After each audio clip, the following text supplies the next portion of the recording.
Bonjour à tous, alors aujourd'hui on se retrouve pour une petite vidéo explicative, malheureusement pas au bord de l'eau parce que je peux pas pêcher, mais je vais vous la faire version théorique. Alors un abonné il m'a demandé comment pêcher le carnassier en hiver. Alors moi tout simplement je vais vous expliquer comment moi je pêche le brochet et la perche, donc mes petits conseils, mes astuces, etc. En hiver, sachant que moi je pêche exclusivement au leurre souple. Voilà. Donc j'utilise sous toutes ses formes, en tête plombée, en texan, en drop shot. Là je vais vous présenter que des leurres sur tête plombée ou en texan, parce que j'ai pas de drop shot monté en ce moment, mais je pourrais vous faire une petite vidéo sur le drop shot, il n'y a pas de problème. Je vais commencer par les postes, et puis après on va passer sur mes leurres préférées. Donc au niveau des postes, là je vous ai représenté le lit d'une rivière avec l'eau.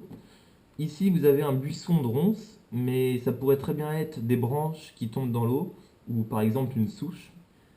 C'est des postes à pêcher quand l'eau est quand même un peu chaude, c'est-à-dire en début d'hiver, en fin d'hiver, ou alors en milieu de journée quand l'eau se réchauffe un petit peu.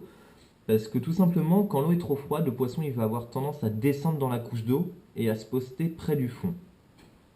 Près du fond, les postes classiques, on va dire. Donc pour la perche et le brochet, ça va être les bois morts et les cailloux. Donc c'est des postes qu'il faut repérer l'été quand l'eau est claire. Mais vous pouvez aussi, si vous avez un sondeur, les découvrir par vous-même, hein. Il n'y a pas de problème. Moi, généralement en hiver, je pêche dans des endroits où il n'y a pas beaucoup de profondeur. Comme ça, je suis tranquille au niveau des poids de tête plombés. Puis je peux pêcher du bord assez facilement. L'avantage de pêcher dans des petits bras, c'est aussi que le poisson est à l'abri du courant. Voilà. Hop. Au niveau des postes, vous avez aussi ce qu'on appelle une cave. Donc une cave, ça peut avoir plusieurs formes. La forme la plus classique, c'est un ragondin qu'aurait creusé sous la berge. Et donc l'eau va investir ce creux. Et le poisson, donc notamment les truites, on parle surtout de cave pour la pêche à la truite. Mais dans nos rivières où il y a de la perche et du brochet classique, les brochets et les perches rentrent dans ces caves pour s'y abriter. Généralement, dans la cave, on a un poisson qui est en fait à l'abri du courant, donc un poisson qui est en période de repos. Et donc ça va pas être des pêches très actives qui va permettre de les déloger. Vous avez aussi les fosses. Alors, les fosses ou les bas-fonds. Donc moi, quand je parle de fosses, ça va être dans mes petites rivières, des trous qui font 2-3 mètres, mais vous avez des trous qui peuvent être beaucoup plus importants. Il faut savoir que dans ces fosses, on trouve vraiment tous les poissons qu'on peut trouver. Vous allez avoir brochet, perche, donc dans des rivières où il y en a du cendre, du silure.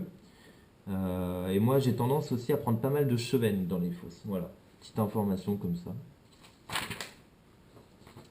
Après, donc là, la série de schémas qui vient, c'est la rivière qui est vue de haut, avec les bords de la rivière et le sens du courant par la flèche. Tout simplement, c'est des postes qui sont pêchables tout au long de l'année, en hiver, et aussi en période de crue. Parce qu'il faut savoir que la crue va modifier l'état de la rivière, il va y avoir plus de courant, le niveau de l'eau va monter, et donc les poissons vont avoir tendance à se réfugier de ce courant qui les épuise. Alors tout simplement, là, les deux carrés qui sont en noir, en fait, c'est des pilasses de pont. Donc le courant qui va venir comme ça va faire que derrière ces pilasses de pont, il va y avoir très peu de courant ou même de l'aspiration comme ça. Donc les poissons fourrage, donc le poisson fourrage c'est par exemple les vairons, les ablettes, les petits gardons, ils vont s'abriter de ce courant derrière ces pilasses et comme les carnassiers pour s'alimenter ils cherchent les poissons fourrage, ils vont se mettre derrière ces pilasses de pont. Voilà, tout bêtement. Après, là, je vous ai présenté une sorte de rivière ou de fleuve avec des bifurcations. Par exemple, là, vous avez un cours d'eau principal et deux petits bras qui partent. Donc, les poissons, ils vont s'abriter aux endroits où il n'y a pas de courant. C'est-à-dire que là, avec le courant qui vient ici, il va mordre sur cette berge. En fait, il va frotter sur cette berge. Et celui-là qui vient ici, l'endroit où vous n'aurez pas de courant, ça va être ici.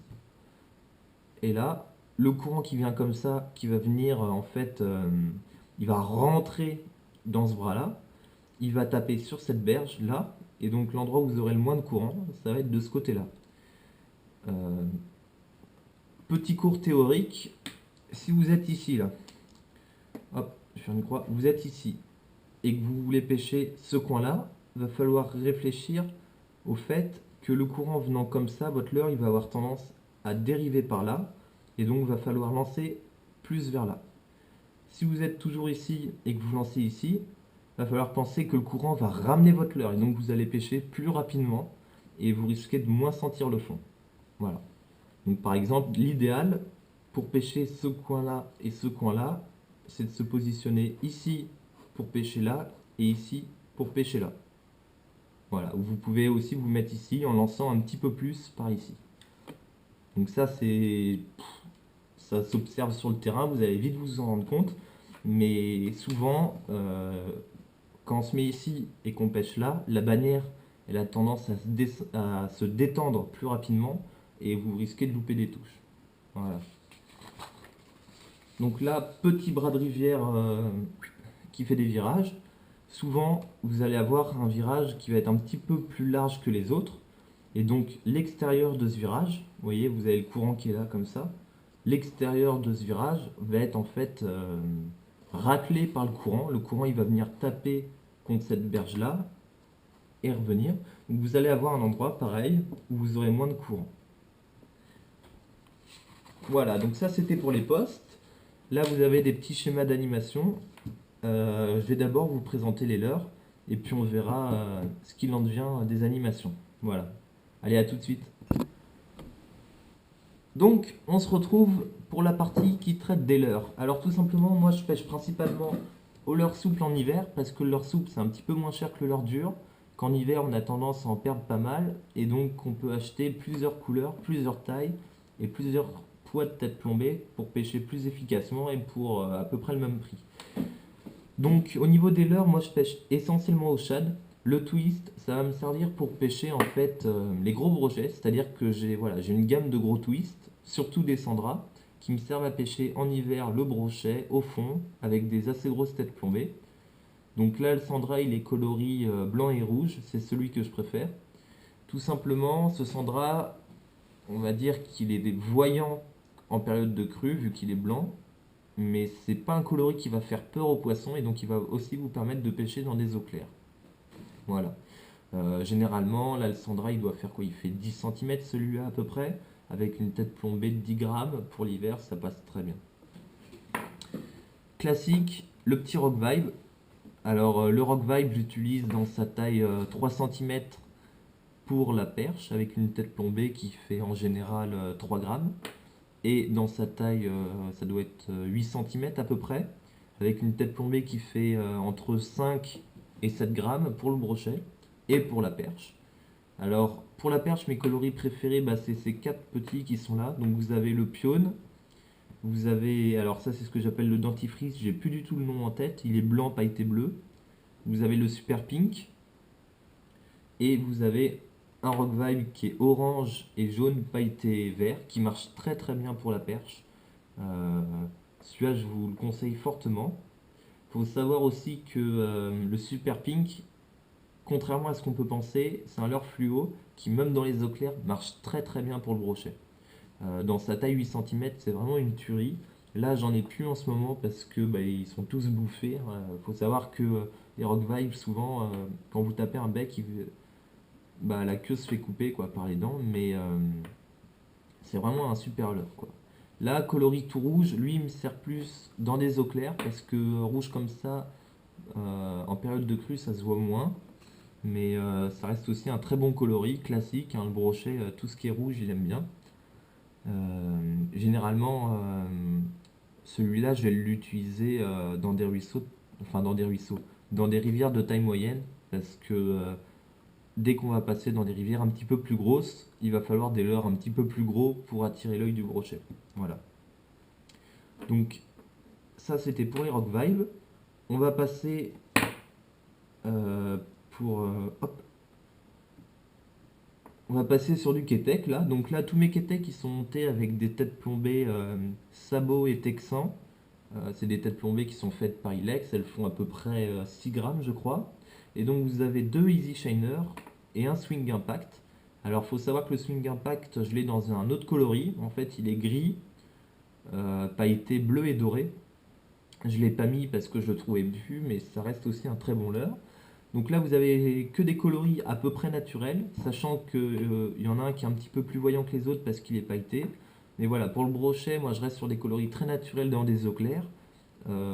Généralement, c'est des leurres qui tapent bien perche et brochet, en sachant que si vous voulez être un petit peu plus polyvalent, c'est-à-dire taper aussi des perchettes, moi je vous conseille plus le swing impact. Au niveau du ferrage, parce qu'on est en texan, moi je pique pas la pointe en hiver, vu qu'en hiver les touches vont être assez discrètes, vous allez rarement avoir des attaques violentes. Je vous conseille de ne pas piquer la pointe de vos texans, sinon vous avez de fortes chances de louper du poisson. Deuxième conseil aussi, en hiver, au leurre souple, pêcher avec de la tresse. Pour moi, ça me paraît même obligatoire parce que au nylon, avec les attaques discrètes qu'il peut y avoir, vous sentirez jamais une petite perche ou jamais un petit brochet qui va venir vous taquiner. Et encore moins s'il l'engane. L'avantage du texan en hiver, c'est que souvent, avec le courant, il y a beaucoup de branches, beaucoup de feuilles, etc. au fond. Là, avec une tête plombée sabot texan, ça vous permet de gratter le fond sans vous accrocher. Bien évidemment, là vous avez une tête plombée qui fait 6 grammes, ça ne va pas vous permettre de pêcher dans des grandes profondeurs. Maximum, on va dire 3 mètres d'eau et encore. Après, vous avez un leurre, donc là il est en tête plombée sabot. Ça, c'est vraiment un leurre qui est prévu pour gratter, c'est-à-dire qu'il va s'orienter comme ça dans l'eau et tout simplement, on va le tirer. Enfin, il va pas venir dans ce sens-là, il va venir comme ça. Donc ça, c'est un leurre que j'utilise pour gratter. La tête plombée, elle fait 7 ou 8 grammes. Je connais plus la marque, mais en fait, à la base, c'est une tête plombée classique hein, avec un hameçon comme celui-là. Sauf qu'en fait, elle s'est cassée. Du coup, j'ai réalisé une petite empile sur laquelle j'ai rajouté un trident. Alors, l'avantage, c'est que je peux changer la taille de l'hameçon et la longueur. C'est-à-dire que quand les poissons vont venir juste gratouiller la queue, je vais reculer un petit peu l'hameçon. En revanche, quand il va y avoir beaucoup de branches, je vais avancer un petit peu l'hameçon. C'est-à-dire pour qu'il soit plus proche du corps et que l'hameçon ne dépasse pas trop sur les côtés. Parce que le trident, comme vous pouvez le voir, les deux hameçons du trident ont tendance à dépasser en largeur par rapport au corps. L'empile, je l'ai réalisé en ayant tressé deux brins de tresse. Pas forcément une tresse acérée, hein, une tresse à mouliner. Une tresse de 18 centièmes tressée avec trois brins, ça suffit largement. Un petit nœud palomar de chaque côté pour accrocher l'hameçon à la tête plombée et ça va parfaitement. Coloris, donc chartreuse, si c'est bien comme ça qu'on dit, pailleté. Donc ce coloris là il est assez intéressant parce qu'il permet de prendre aussi de la perche et du brochet. Le brochet aime bien ce coloris. Euh, dans des eaux claires et dans des eaux foncées. Et surtout dans des fortes profondeurs. C'est-à-dire que moi quand je vais pêcher par 5-6 mètres de fond, je vais utiliser des leurres comme ça. Voilà. Après, vous pouvez utiliser d'autres leurres hein, quand vous pêchez aussi profond, mais moi j'ai pas de résultat avec ces leurres-là, ou avec des leurres blancs, ça marche aussi. Mais c'est vraiment ce coloris-là que je préfère. Donc voilà, il nous en reste deux. Alors là, c'est un petit leurre tout monté. Donc vous pouvez voir d'ailleurs l'hameçon il s'est ouvert parce que j'ai tapé dans une branche. C'est un leurre que j'utilise pour pêcher à mi-eau en hiver. Parce que oui, on peut prendre du poisson à mi-eau en hiver dans des conditions très particulières. Je vais vous l'expliquer par la suite. Et donc dans ces conditions-là, ce petit leurre il est vraiment super efficace. Parce qu'en fait il a un petit trip dessous qui permet de prendre les poissons qui viennent le choper par-dessous. Il a aussi classiquement un hameçon sur le haut. Et comme il est tout monté, on pêche très rapidement avec. Son coloris, il est très intéressant. Moi, il me fait penser un petit peu à une truitelle, en fait.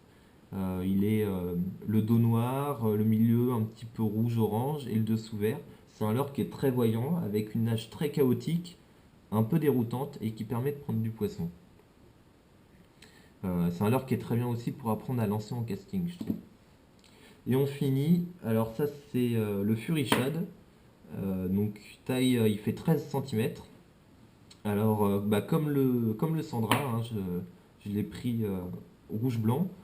Donc là, il est pas exactement blanc, en fait, il est nacre. Donc c'est un coloris blanc un peu brillant, euh, transparent. Donc comme vous pouvez le voir, tout simplement, là par contre, j'ai mis un bas de ligne avec une tresse à cirer.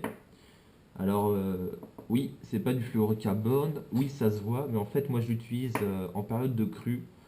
Quand je veux vraiment taper du gros brochet, c'est ce que je prends. Et tout simplement, comme il est un petit peu long par rapport à ma tête plombée, j'ai réalisé une empile. Donc cette fois l'empile elle est faite un petit peu différemment, vu que je me sers de ça comme de badeline d'acier. Donc en fait vous avez l'hameçon, enfin le triple qui est relié par une boucle. La boucle elle est passée autour de l'hameçon simple de la tête plombée. Je fais 4-5 tours dans l'anneau de la tête plombée. Et voilà, et puis j'ai mon badeline comme ça. Donc ouais, ça me permet vraiment, c'est quand j'ai envie, quand je suis décidé à prendre du gros poisson, que je pêche dans des endroits un petit peu profonds, vu que la tête plombée, elle fait 10 grammes à peu près, je crois. Et c'est toujours intéressant de tremper comme ça un gros leurre dans ces conditions. Ça permet de s'amuser et si vous avez de la chance, le poisson sera là. Donc voilà pour les leurres. Il existe des milliers de leurres souples, hein, différents, avec des milliers de coloris. Je dis pas que ceux-là sont les meilleurs, mais voilà, moi je vous conseille ceux-là.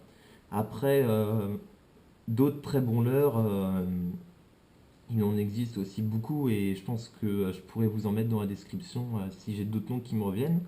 Mais voilà, ça c'est ma petite sélection en hiver et je sais que quand je vais pêcher en hiver et que je suis déterminé à prendre du poisson, j'ai vraiment envie de faire une pêche efficace, je mets ça dans ma boîte et je suis tranquille par la suite. Voilà. En sachant que en hiver comme en été, moi j'utilise pas de badeline, j'accroche directement la tête plombée à une agrafe et l'agrafe sur la tresse du moulinet. Voilà. Bon bah on va passer pour tout ce qui est animation et puis ça sera la fin de la vidéo. Allez, à tout de suite. Donc là on se retrouve pour les animations et puis bah, la fin de la vidéo. Alors j'espère que vous allez bien voir parce que j'ai fait pas mal de traits sur la deuxième feuille là, c'est assez chargé. Mais je vais essayer de rendre ça clair et de bien vous expliquer. Alors tout simplement vous avez le fond là, vous avez la surface.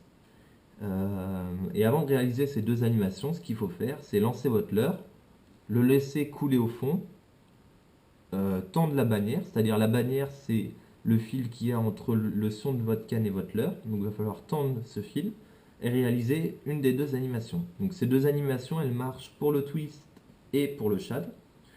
Alors celle-là elle consiste à une tirée sèche qui peut être très courte ou très longue.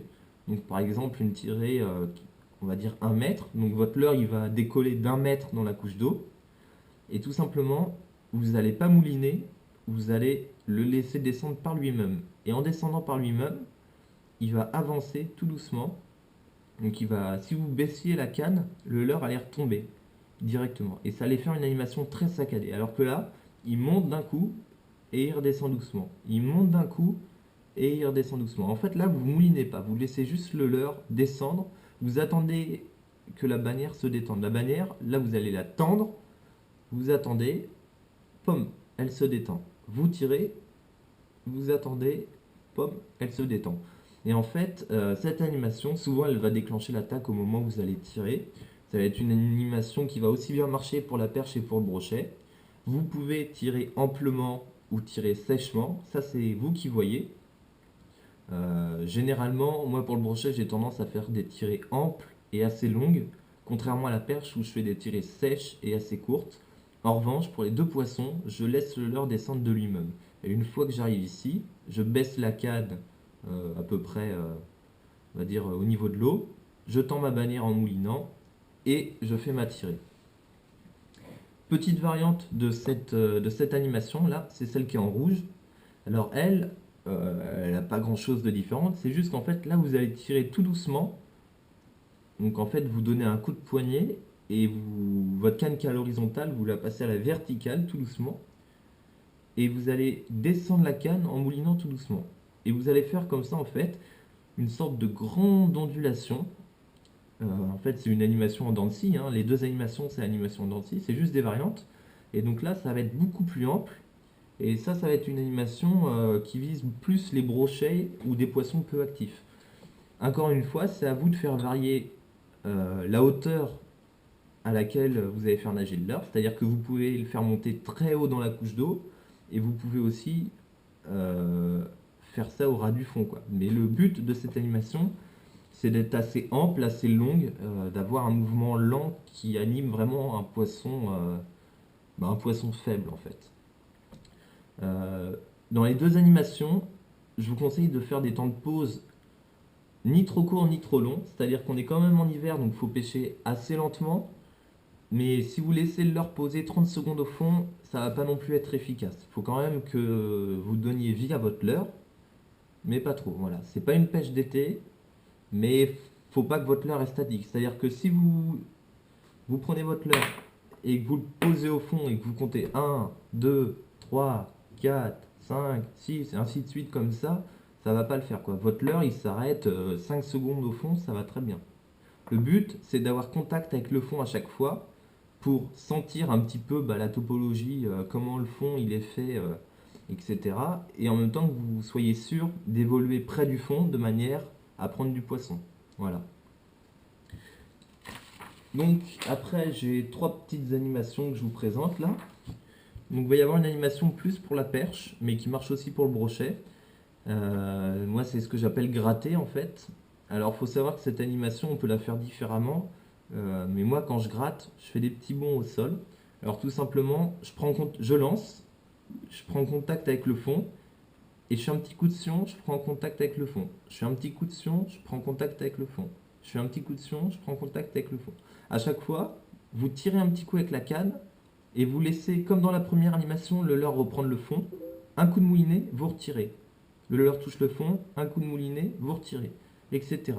Et pour déclencher l'attaque, de temps en temps, on peut faire un grand pic, comme ça. Et là, vous faites décoller le leurre de 30 cm ou 1 mètre dans la couche d'eau. Et souvent, là, le poisson, il va avoir l'impression que la proie lui échappe.